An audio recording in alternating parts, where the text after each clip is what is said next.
Hello दोस्तों, कैसे हो आप सब। उम्मीद आप बहुत अच्छे होंगे। एक बार फिर से मैं आपके लिए ये वीडियो लेकर आया हूँ। इससे पहले हमने साइंस के ऊपर वीडियो बनाई थी, कॉमर्स के ऊपर वीडियो बनाई थी और आपसे प्रॉमिस किया था जैसे कि एक आर्ट के ऊपर भी हम एक वीडियो लेकर आएंगे। दोस्तों, जब किसी बच्चे से पूछा जाता है तो कि आपने कौन सी स्ट्रीम ली है, तो जब आप ये बोलते हो कि मैंने आर्ट ली है तो सामने वाले का चेहरा भी थोड़ा सा बुझा हुआ हो जाता है। ये आपने खूब देखा होगा। आर्ट कुछ शब्द ही ऐसा है कि उससे ये लगता है जैसे हमने तो कुछ करना ही नहीं है। जब भी कोई आपसे अंकल आंटी पूछती है तो अब आपको घबराने की जरूरत नहीं। जब ये वीडियो आप पूरी तरह देखोगे, इतने सारे ऑप्शन हैं आर्ट के बाद भी कि आपको कामयाबी का शिखर छूने से कोई नहीं रोक सकता। अगर जब आपसे कोई ये पूछे कि मैं आर्ट आपने ली है और आगे क्या करने वाला है, तो ये है, उस अगले व्यक्ति को ये वीडियो का लिंक जरूर भेज देना, तो उसको समझ में आ जाएगा आर्ट क्या होती है। सबसे पहले बात करते हैं आर्ट की। आर्ट बच्चे लेते क्यों हैं?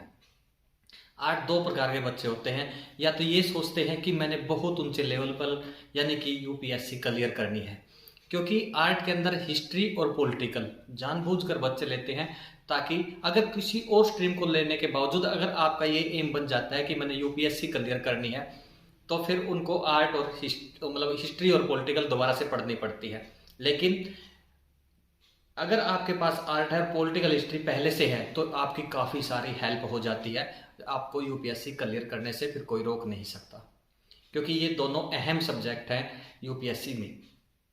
तो इसलिए दोस्तों, बहुत सारे बच्चों का यही एम होता है कि मैंने यूपीएससी क्लियर करनी है। उनका एम बहुत बड़ा होता है, इसलिए वो पहले से ही आर्ट लेके चलते हैं।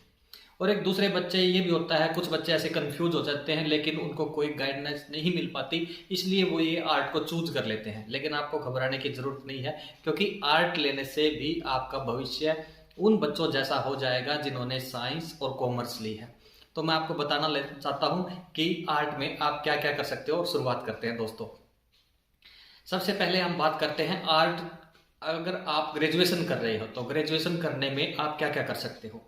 आप सबसे पहले मैं कहता हूँ कि आप एडवर्टाइजमेंट कर सकते हो, आप क्रिमिनोलॉजी कर सकते हो, आप इकोनॉमिक्स कर सकते हो, आप फाइन आर्ट कर सकते हो, आप फॉरेन लैंग्वेज कर सकते हो, आप होम साइंस कर सकते हो, आप इंटीरियर डिजाइनिंग में जा सकते हो, आप जर्नलिज्म में जा सकते हो, जैसे सोशल मीडिया, न्यूज रूम में, रेडियो पे कितने सारे ऑप्शन अपने पास है। आप लाइब्रेरी साइंस में जा सकते हो, आप फिजिकल एजुकेशन में भी जा सकते हो। अगर आपने फिटनेस के ऊपर ही बहुत काम करना है तो आप फिजिकल एजुकेशन भी आप चूज कर सकते हो।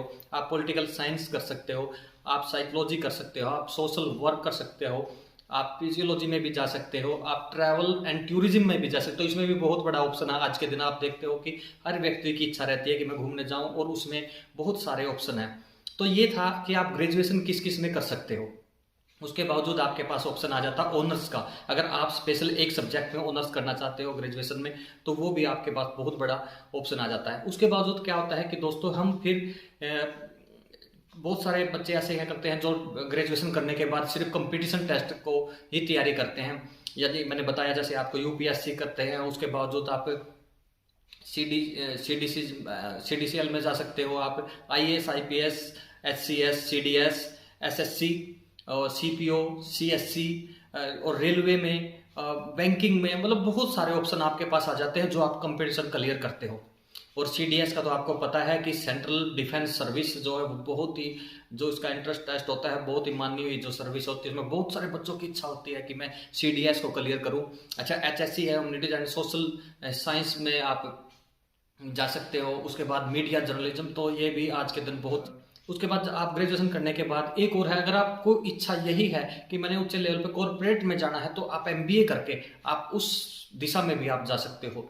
एमबीए करने के बाद कितने सारे बच्चों को कितने बड़े बड़े पैकेज मिलते हैं विदेशों में, अपने देश में, उनके लिए इतनी अच्छी उच्च सैलरी में वो काम करते हैं एमबीए करने के बावजूद। और बहुत सारे बच्चों की ये इच्छा होती है कि मैं रिसर्च करूं।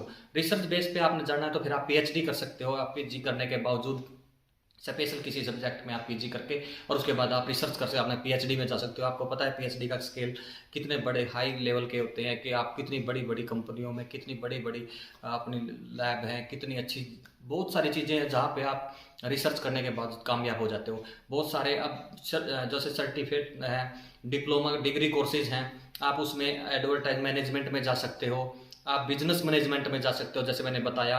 आप उस बिजनेस की तरफ ही अगर आपका रुझान है, इवेंट मैनेजमेंट में आप जा सकते हो, एक्सपोर्ट मैनेजमेंट में आप जा सकते हो, फाइनेंस मैनेजमेंट में आप जा सकते हो, हॉस्पिटल मैनेजमेंट में आप जा सकते हो, होटल मैनेजमेंट में जा सकते हो। आपको पता है हाउस कीपिंग नहीं होता, होटल मैनेजमेंट का नाम, वो बहुत सारी चीज़ें होटल मैनेजमेंट में आती हैं और बहुत अच्छे अच्छे पैकेज आपको मिल सकते हैं दोस्तों। आप अपने देश में भी और बाहर फॉरेन में भी अगर आप करना चाहते हो तो बहुत सारी लंबी रेस है, आप कहीं पे भी अपना करियर चुन सकते हो। उसके बाद ह्यूमन रिसोर्स मैनेजमेंट है, लॉजिस्टिक मैनेजमेंट है, मार्केटिंग मैनेजमेंट है, ऑप्शन मैनेजमेंट है, रिटेल मैनेजमेंट है, सेल्स मैनेजमेंट है, टेक्नोलॉजी मैनेजमेंट है, कितने सारे ऑप्शन है। और इसके बावजूद अगर आप एक और चीज़ भी कर सकते हो, अगर आप 12th से ही अगर आपको लॉ करनी है, मतलब आपका उधर आपका रुझान है और आपकी रुचि लॉ में है, तो आप BLLB कर सकते हो।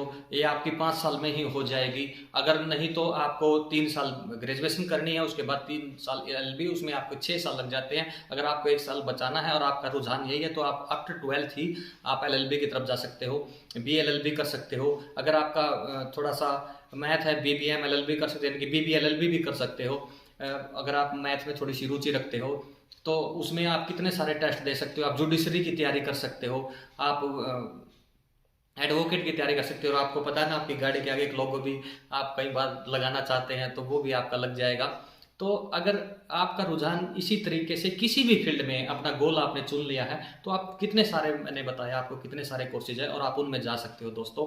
तो घबराने की जरूरत नहीं है। आर्ट भी बहुत ही अच्छा विषय है और इसको चूज करने के बाद, लेकिन मेहनत, आर्ट हो, कॉमर्स हो, साइंस हो, मेहनत आपको जरूर करनी पड़ेगी।